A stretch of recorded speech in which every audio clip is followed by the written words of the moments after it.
You ever think buying your dream house means peace and quiet? Yeah, me too.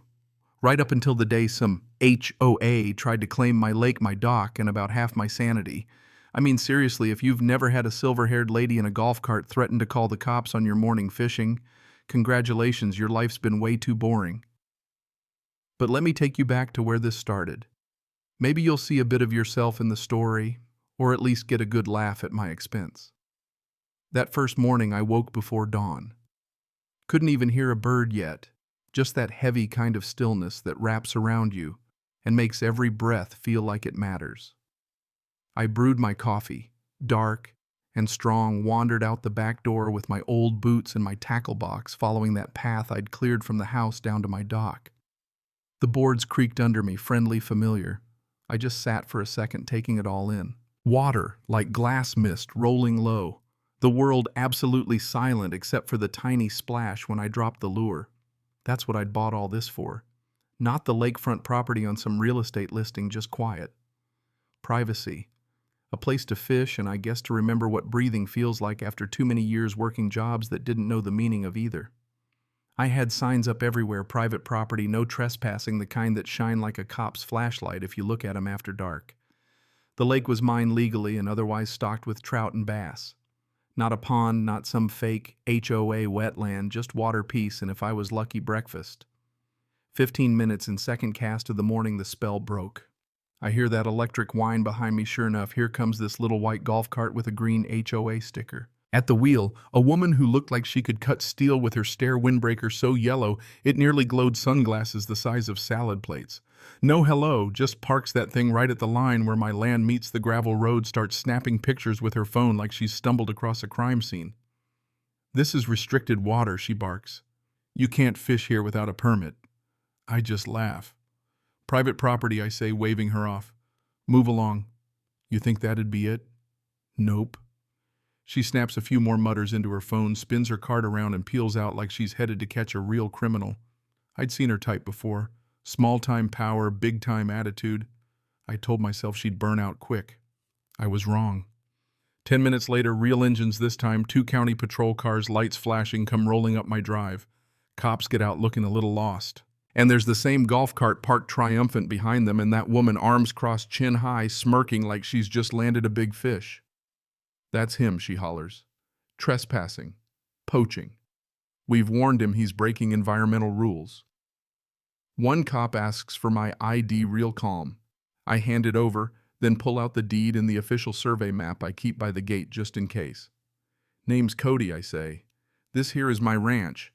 That lake's entirely mine, every inch inside the line. You want GPS coordinates? Got those too. And hey, here's a live camera feed if you want to see who's really crossing the line." Cop checks my paperwork, checks his GPS. I show him footage. There's lemon windbreaker rolling up, calling the cops while I'm still sipping my coffee. The officers give the map back. "All in order, sir. Sorry for the trouble." Then to the lady, "Ma'am, this isn't an HOA lake. You can't file trespassing complaints for property you don't own." She huffs, face going red. "This isn't over," she spits. "We'll see you in court. That fish is stolen property." And off she speeds, gravel flying, while the cops just shrug, apologize, and leave. I'm left standing there, line in one hand, cooling coffee in the other, wondering what the hell kind of place I'd moved to. 3 days later, it gets official, a fancy envelope in the mailbox, gold seal, my name on it. Not resident, not occupant. Me, Cody Bryson. Open it up at the kitchen table with a knife in one hand, bourbon in the other. Inside is a letter written in the kind of tone that makes you want to shower after reading something about my lake violating ecological preservation and my dock being unauthorized infrastructure. I'm supposed to take down the dock, stop fishing, and let their ecological inspector access my property within 5 days. Best part, there's a map. Never seen this one before. Someone's taken a highlighter to it, drawn a jagged line that slices my lake in half, trying to rope part of my shore into their so-called shared reserve.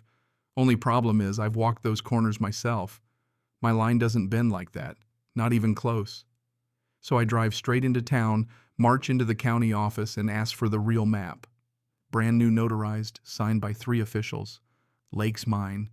Every tree, every stone, every damn frog that croaks at midnight. I get a statement of ownership, a notice challenging any conflicting submissions, and send the whole stack to my lawyer, Darlene. She calls me within the hour, her voice like gravel and cold coffee. They forged a map, she says. That's not just dumb, that's criminal.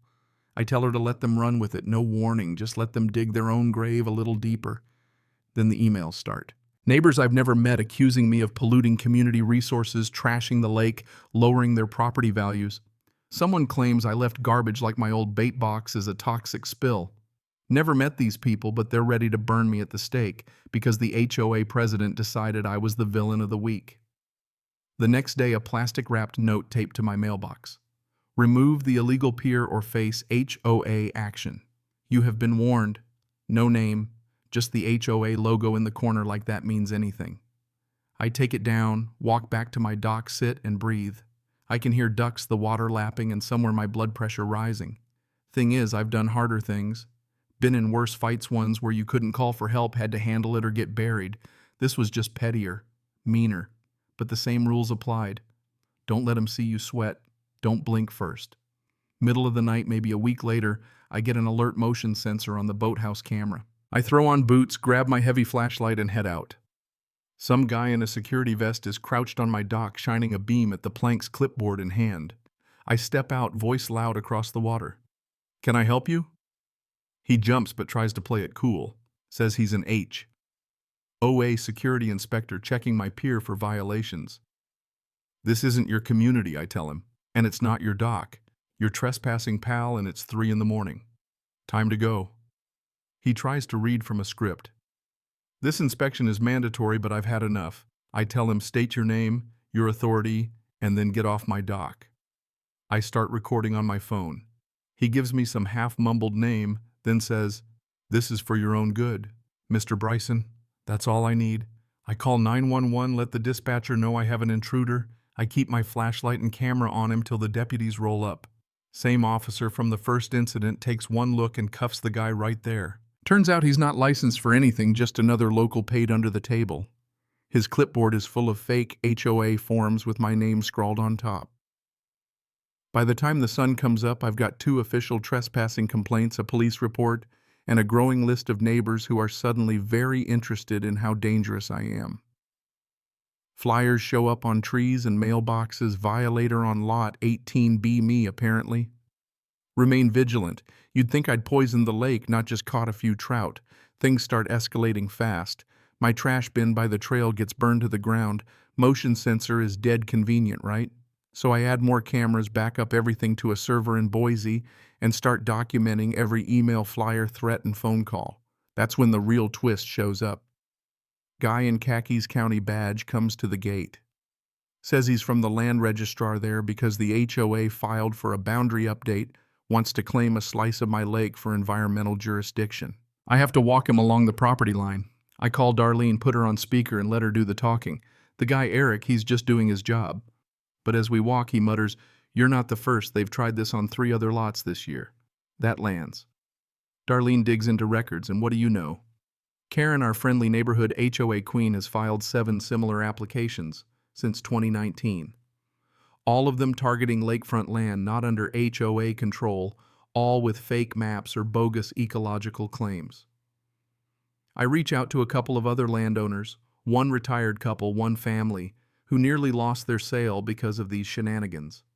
They're tired, but they're willing to stand up now. Darlene's drafting a lawsuit, and the file on my kitchen table gets thicker every night. Doesn't stop the harassment, though. Someone dumps a dead fish on my drive note pinned to its gill. Hope the next one chokes you. My mailbox gets smashed. Flyers everywhere now accusing me of being a danger to the community. And then just when I think it can't get any more ridiculous, I get a legal letter from the HOA's lawyer accusing me of running an illegal fishery on my own lake. $200 daily fines, threats of civil action, mandatory access for their eco-assessors. So I call a local reporter, Grace, let her see it all for herself. She runs the story that night. Man's lake claimed by HOA County says otherwise. Phones start ringing off the hook. Neighbors who'd kept quiet start speaking up. Karen's grip starts slipping. A week later, a court summons lands on Karen's doorstep, and I'm not the only plaintiff.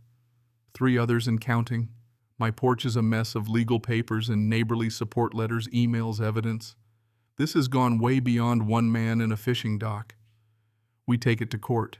Karen sitting there, arms crossed, bags under her eyes, trying to look like the picture of innocence. The judge hears it all. The 911 calls, the forged maps, the late-night trespassing. Ellis, the guy who sold me the property, takes the stand and testifies, brings receipts, literal and otherwise. Karen's stories unravel quick as cheap thread. The jury doesn't even take long.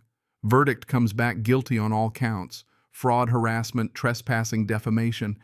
Karen gets fined, banned from HOA leadership, put on probation.